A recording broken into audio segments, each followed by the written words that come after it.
તો ગુજરાતમાં સરકારી બાબુઓ છેલ્લા ઘણા સમયથી બેફામ બન્યા છે। લાંચ લીધા વગર ગુજરાતમાં સરકારી કામો સમયસર થતા નથી। એ તો સરકારે વિધાનસભામાં લાંચિયા બાબુના આંકડા રજૂ કરીને સ્પષ્ટ કરી જ દીધું છે। લાંચ બાદ હવે દાદાગીરીનો કિસ્સો પણ સામે આવ્યો છે। સરકારી બાબુઓને કારણે સરકાર બદનામ થઈ રહી છે। આક્ષેપ પ્રતિ આક્ષેપથી સરકારની છબી ખરડાઈ છે, ત્યારે વધુ એક કિસ્સો સરકારની ઊંઘ ઉડાડે તેવો સામે આવ્યો છે। અમદાવાદના આરટીઓ ઇન્સ્પેક્ટરની દાદાગીરી દર્શાવતો બી ઇન્ડિયાનો જુઓ અહેવાલ।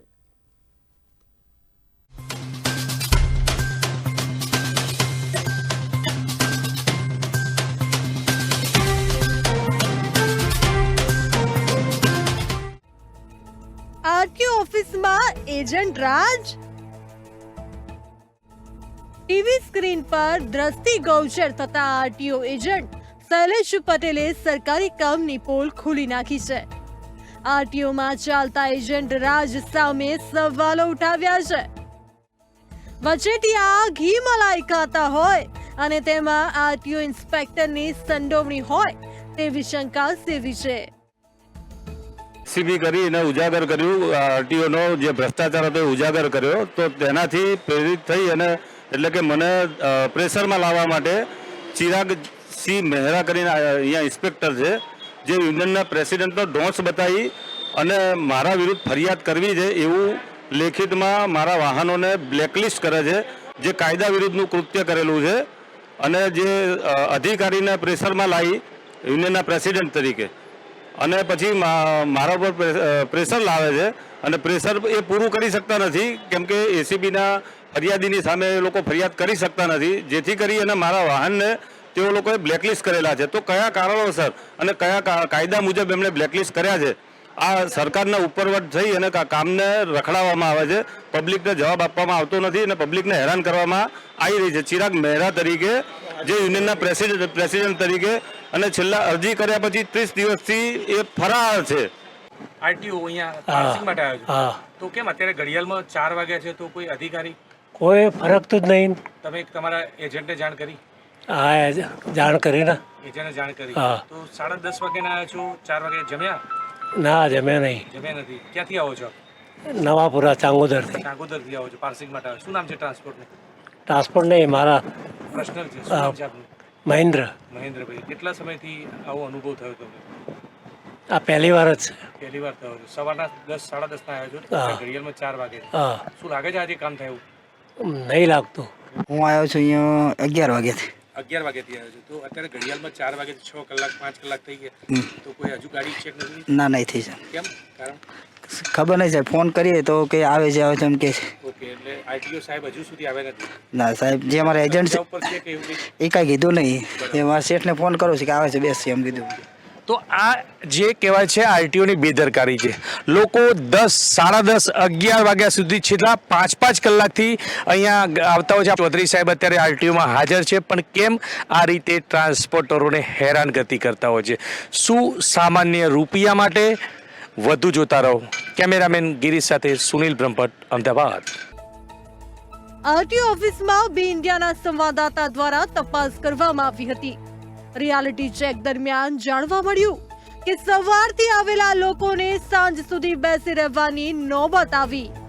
કામમાં વિલંબ થયો તેનું કારણ કામનું બારણ નહીં પણ સાહેબની મનમાની છે। જે પ્રમાણે ગાંધીનગરના આરટીઓમાં ભ્રષ્ટાચાર ઉજાગર થયો છે, જોતા ચોક્કસ સવાલ થાય છે કે શું ખરેખર સરકારી વિભાગમાં એજન્ટોનું રાજ ચાલી રહ્યું છે? જો એજન્ટ રાજ ચાલતું ન હોય તો ભ્રષ્ટાચાર ઉજાગર કેવી રીતે થયો હોય? એજન્ટ દ્વારા અધિકારીઓના વચેટિયાઓ મિલીભગત હોય છે તે પણ દેખાઈ આવે છે। આજે કહેવાય છે અત્યારે આરટીઓ ખાતે છીએ। અત્યારે જે એસીબી કરવના શૈલેષ પટેલ એક મેટર છે, જે મહેરાની મેટર છે, અને મહેરાની મેટરની ભલામણમાં આ એક ચૌધરી સાહેબ કેમ આ માણસે કોઈ ખોટું કર્યું છે?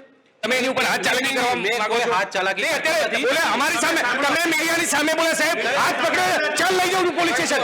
એમને બોલે છો સાહેબ, તમે મને ફરિયાદ કરવાનું કીધું છે કે તમારી વિરુદ્ધ સની ફરિયાદ? ભાઈ તમે સાંભળો ભાઈ, આ એજન્ટ છે, આ એજન્ટ છે, કર ભાઈ, આ એજન્ટ છે, આ એજન્ટ છે, આ એજન્ટ છે। જો સાહેબની અધિકારી દાદાગીરી જો એજન્ટમાં જ નથી ભાઈ, આરટીઓમાં આવે છે.